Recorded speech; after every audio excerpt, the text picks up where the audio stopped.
folks. Number of primaries took place last night. Nebraska, West Virginia, choosing Democratic and Republican candidates. In Nebraska, the guy who Donald Trump wanted, he lost. You also had West Virginia, where you had a person running for Congress there who believed the January 6th and the whole big lie. Well, he won as well. So that's what we expect. Okay, the Republican Party is all about Donald Trump. But what's interesting is when you see all of these different stories that are being done, it's, oh my goodness, what are Democrats going to do about the working class voter? Why are these working class voters, why are they not supporting Democrats? But the working class is. Oh, I'm sorry. But when you say white, well, then that changes the whole conversation. This has been going on for a number of years, and part of it is because the media doesn't even want to actually identify white voters. It's as if they just don't have, it's not possible. Author Tim Wise was tweeting about this, and I saw it. He often has talked about this. Of course, he has his book, Dispatches from the Race War, among other books that he has authored. Glad to have him back on the show. So, Tim, this is the thing. It is as if media just cannot say white people. They just can't say it. I mean, excellent as saying black voters and Latino voters and Asian voters. They cannot just say, when they're talking about, when you hear candidates say the working class, they ain't talking about black and brown people. Right. And it's not just the media. I mean, politicians, including Democratic Party politicians and consultants, have a long history of doing this too, and not just sort of mainstream corporatist Democrats, but Bernie Sanders often conflated the working class with white folks. When he would speak of the working class, and when a lot of folks do, they have this 1930s New Deal labor union imagery of guys on the factory floor or, up 100 stories on the girders, building the buildings in New York. The majority of the working class today in 2022 are black and brown, disproportionately women. They are not factory workers. It doesn't look like 50 and 60 years ago. So it's very important for us to specify what we mean. The reason, it's not just an academic point, right? If you define the working class as being the same as white, then it leads to different types of strategies than if you have an understanding that the working class is multicultural and some of it's already with you. The black and brown portion of it, definitely overwhelmingly with the Democratic Party, the white portion not, which tells you what? It tells you that the problem isn't a class issue per se, right? That it isn't about, well, you just need to talk about economics more, because clearly black and brown folks are either getting the economic message of Democrats already, that they are, the party that at least is trying to do something for working people, or those black and brown folks realize, well, maybe they're not that great on those issues, but they're better on these things. But either way, what it tells you is a simple, what do they call it, kitchen table issue approach isn't going to get those white voters, because if that's all it took, they'd be there right now with black and brown folks. Just like in 2016 when folks said it's economic anxiety driving people to Donald Trump. If that were true, black folks would have voted for Donald Trump in record numbers because they had the greatest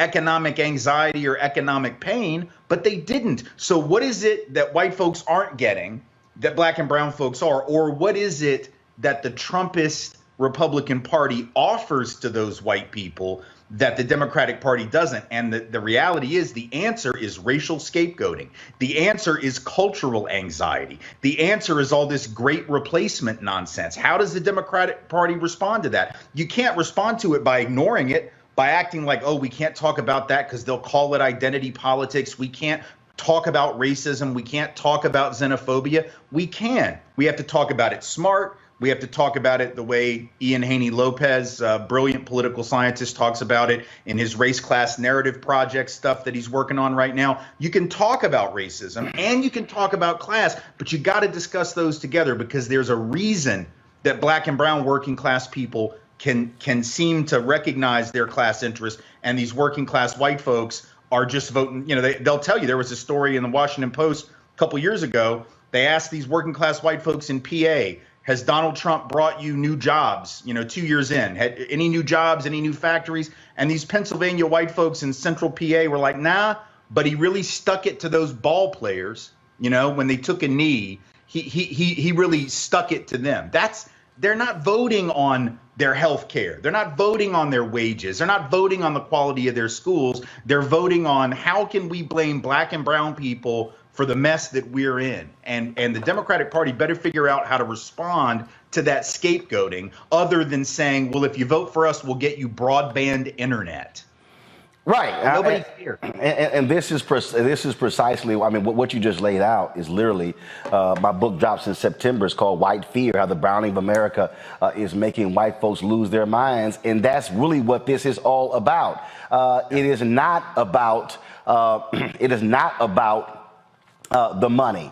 Donald Trump beat Hillary Clinton by 450,000 votes in 2016 because he was against NAFTA. So all of those workers who would say they were losing their jobs because of NAFTA. Okay, but then you come back in 2020 and then he wins it again, and you got all of these are labor workers. These are people who supposedly about unions, and they're voting against the guy. They're voting with the guy in the party that hates unions.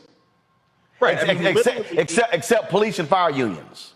Right. The only piece of legislative success that Donald Trump had as president, the only thing he really accomplished that wasn't some random executive order, which was usually about a culture war subject, or the courts, packing the courts, was what? A tax cut for incredibly wealthy individuals and corporations. It wasn't a tax cut for working class people whose taxes have either remained flat or in some cases gone up over the last several years, but they still voted for him. So it's very obvious that it isn't that. That's not to say Democrats shouldn't talk about economic issues. They absolutely should, but they should be talking about it in a way that says, you know, there's a reason that we don't have good, universal, affordable health care for everyone. You know what the reason is? Because they keep telling you that if you get that, those brown people are going to cheat the system. Those brown people are going to take advantage. That's what they're being told. We need to actually be pointing out the scapegoating and saying the reason we can't have nice things is because these folks over here are lying to you about who's to blame for the fact that you ain't got nice things already. So we have to talk. Yeah, it's fine to blame people for stuff, but the wrong people are being blamed. And it's incumbent upon the Democrats to say this is a game that's being played on you. This is what Lopez and others are talking about in their work, is to say, listen, it's not that we're calling you racist. You're not a bunch of awful, horrible people. We know there are certainly some among, the insurrectionist class of the Republican voters who are. But it's not about you being bad people. It's about you being people who are being sold a bill of goods. It's like if Penn and Teller, were the president, these master illusionists, right? And Penn or Teller or both as a combo up there with one hand trying to distract you over here while they're doing something else over here like any good magician does. That's what the Republican Party and the right has been doing.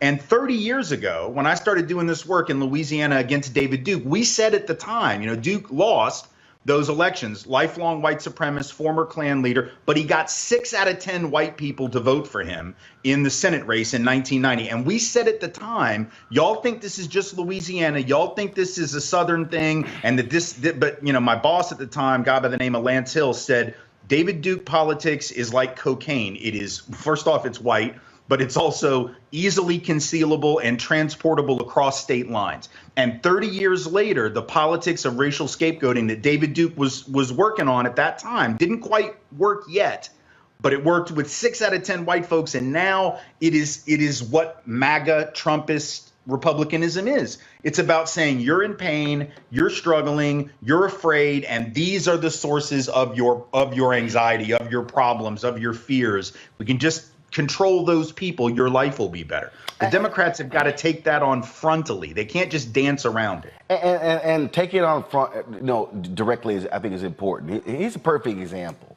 I remember when in the last election, Senator Bernie Sanders kept talking about the working class, and he kept talking about identity politics. And I sent one of his people a text message saying, I said, if Bernie Sanders talks about this one more time, I'm going to bust his ass publicly. And so one of his guys was like, he sets a meeting up with me and Senator Sanders. So I meet him in his office. I tell him point blank, I said, man, don't you understand that when you're talking about identity politics, you're frankly speaking the language of the right? And I said, and I'm telling you, I said, that's what they were saying about John Lewis and the SNCC workers and black people. When you're fighting for civil rights, identity politics. I said, so you better be damn careful. I told him point blank. And I said, Senator Sanders, you need to be going talking to white people about identity politics.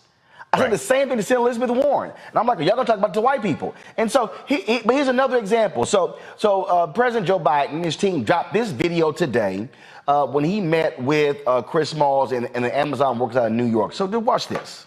You're in trouble, man. I am. You're my kind of trouble. Congratulations, man. Hey. I got in a little trouble by it. You may recall I was saying I'm looking forward to them being organized. Yeah, well, but you got it done in one place. Yeah. Let's not stop. That's right. All right, and that's great. He met with Chris Small and those workers. But Reverend Barber and Reverend Liz Theo Harris of the Poor People's Campaign, they have been trying for more than a year to sit down, have a meeting with President Biden and Vice President Harris, to not just with those two, but with actual poor and low-wage workers, people that I had on the show last week. And the White House and his team have refused to actually schedule a meeting. Now, they're coming here June 18th, and I'm sitting here going, a third of all voters in America are poor and low-wage workers. Hello, if you want to win in November, how about you meet with them, not just folks who got, and again, the work that they did getting that union at the Amazon place in New York, that's great. But what the hell is taking so long? The GOP ain't gonna meet with them. Right. Well, my guess is that there's a willingness, and again, all credit due to that union work that they've been doing there. It's fantastic. We've seen the same kind of thing happening at Starbucks. We're seeing it at Amazon. We're seeing a lot of really amazing labor work. Point being, disproportionately being led by black and brown workers. Very important to point that out, right? Again, the working class, very different than what it is in sort of the Bernie Sanders 1930s factory floor, New Deal kind of imagery. So it's great what they're doing, but the problem with that is, I think, at least in part, the willingness to meet with the Amazon folk is, Amazon's easy to beat up on. The right doesn't like Amazon because it's Jeff Bezos and he owns the Post. Right. And he's looked at as a liberal. So I think they feel that that's safe. Well, we can meet with the people that are unionizing Amazon because sort of everybody hates Amazon for different reasons. Right. Like the left feels this way about them. The right feels this way about them. But if you meet with Reverend Barber, that's different. If you meet with poor folks and working class folks more broadly, not just in one particular company that it's easy to beat up on, then that's going to send a more dangerous message. They better wake up from that. And they better start to realize that unless they are prepared to talk about the intersection of issues of race and class and gender, because now this attack on reproductive freedom and bodily autonomy, it's all part of the same thing. The key message that Democrats never seem to get, and that people on the left forget, the main difference between right and left, it has nothing to do with how much government you support, has nothing to do with any of that. It has to do with whether you support traditional hierarchy or whether you support challenging traditional hierarchy, which means if you're on the right, you believe white authority, male authority, straight authority, etc., right on down the line, is what needs to be in charge because those are the better people. So that explains why you're going to defend an electoral college system that enshrines permanent minority rule. That explains why you want to restrict voting because you don't think certain people should be voting anyway. That's the reason you want to restrict women's reproductive autonomy because they're just women and they shouldn't make those decisions for themselves anyway. That's why you want to get critical race theory or just accurate history out of the classroom because that empowers the voice of non-traditional leaders, right? We don't want to hear their voices. That's why you want to get rid of any discussion of LGBTQ folk because you want to restore straight supremacy and Christian hegemony. So we need to be talking about it this way. If you like traditional authority and you think that works well for you, by all means, you should be a Republican. But if you're poor, if you're working class, if you're struggling to put your kid through college or pay for your health care, then by definition, traditional authority ain't working for you. Right. So even if you have a disagreement with certain people in the left or progressive coalition about some issue that touches on something that you care about religiously or whatever else, like you need to remember traditional hierarchy has never worked for poor people. Traditional hierarchy has never worked for working class people. Traditional hierarchy works for itself. And the Republican Party is supporting all of those traditional hierarchies. And the Democrats need to be speaking about that as a problem, right? That traditional authority and traditional hierarchy hadn't been serving us very well.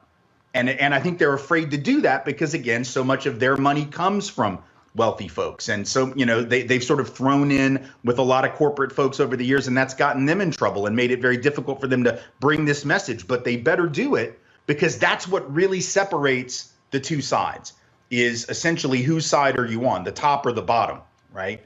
And the bottom, whether it's a race hierarchy, a class hierarchy, a gender hierarchy, a sexual hierarchy, a religious hierarchy, the bottom, right, is getting shafted every single time that we continue to return those people to power. Tanya, question or comment?